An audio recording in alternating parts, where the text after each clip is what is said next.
Oi pessoal, eu sou a doutora Maria Fernanda, sou médica psiquiatra e hoje eu estou trazendo um tema aqui para vocês que é muito importante, que é a respeito dos riscos do uso de remédios para dormir. É muito comum os pacientes chegarem aqui no meu consultório já dizendo que já fazem uso de algum tipo de medicação para dormir.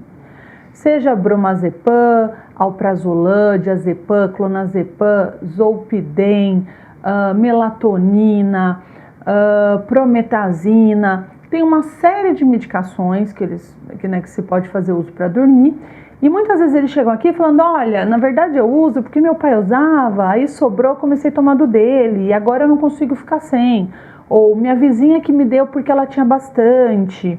Ou eu não estava dormindo, eu pedi para o meu clínico, para minha ginecologista me prescrever essa medicação e agora eu estou precisando, ou eles disseram que é melhor eu passar num psiquiatra para ver o melhor remédio. Hoje em dia, tanta gente faz uso de medicação para dormir que virou exceção a gente encontrar aquela pessoa que consegue dormir sem uso de nenhum remédio. A gente tem tanta luz, tanta informação, as coisas são tão aceleradas, a gente está sempre tão atormentado com os nossos compromissos que a gente até se surpreende quando a gente deita, fecha o olho e já pega no sono.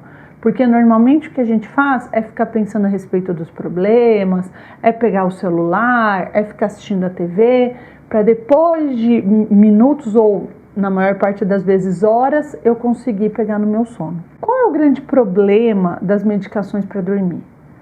Um dos primeiros problemas que a gente encontra é que a grande maioria delas causa dependência. Então, o que é dependência? O meu corpo vai depender daquela medicação toda vez para dormir.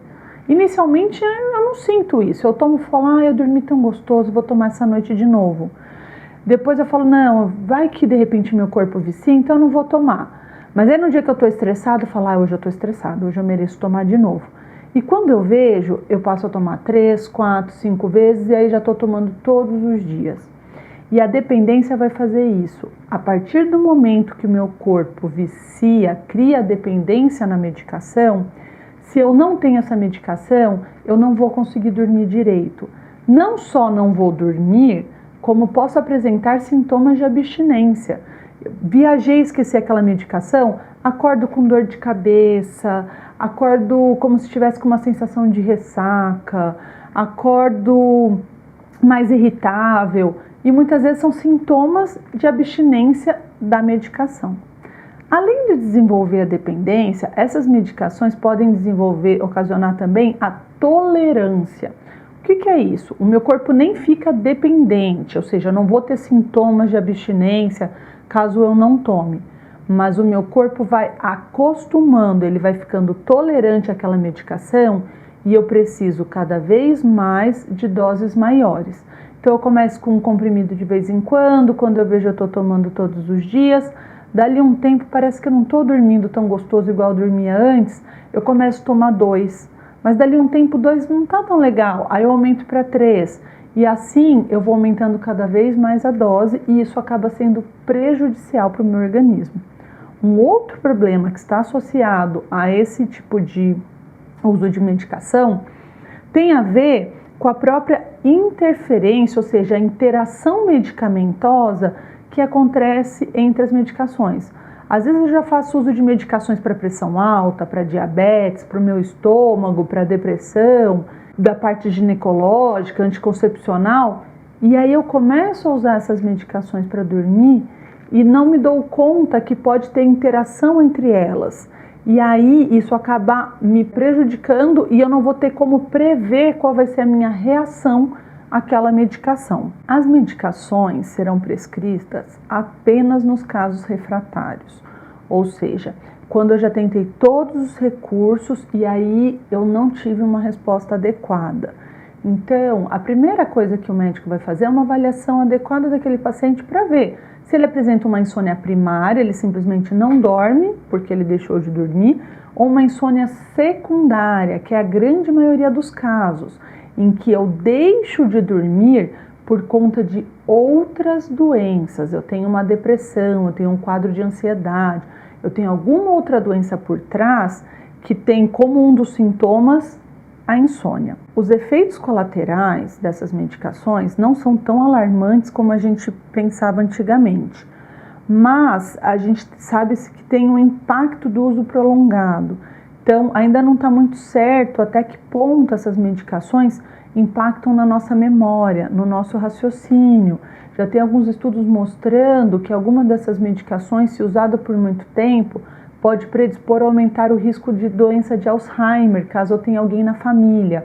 Então, o ideal é que a gente use as medicações, quando necessárias, por pouco tempo e com uma reavaliação frequente do médico que prescreveu aquela medicação. O problema é que, por conta da fragmentação da medicina, hoje em dia a gente tem muitas especialidades. Então, a tendência é que cada especialista veja só a sua área e acaba dando um remédio aqui para minha área específico, só que aí eu passo no ginecologista, ele vai dar um remédio para aquela minha área também, porque eu tô com uma queixa específica. Aí eu passo no cardio e ele vai me dar um outro remédio. Aí eu vou passar no gastro, porque eu tava com uma queimação, e ele vai me dar aquele remédio. E aí quando eu vou vendo, eu tô tomando 4, 5, 6 tipos de remédios associados que, junto com o remédio ainda de dormir, podem criar interação e um interferir no outro. Durante o processo de envelhecimento, é comum que as pessoas elas vão ficando com sono mais leve e muitas vezes elas mudam o padrão de sono, né? No entanto, o que as pessoas acabam vendo é que o número de horas que essas pessoas dormem é, na verdade, o número de horas que elas dormiam quando eram mais jovens.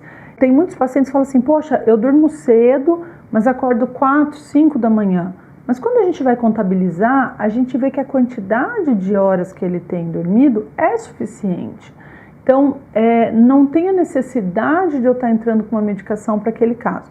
Por isso que é importante que vocês procurem uma avaliação médica, porque aí o seu caso vai ser visto de uma forma individualizada.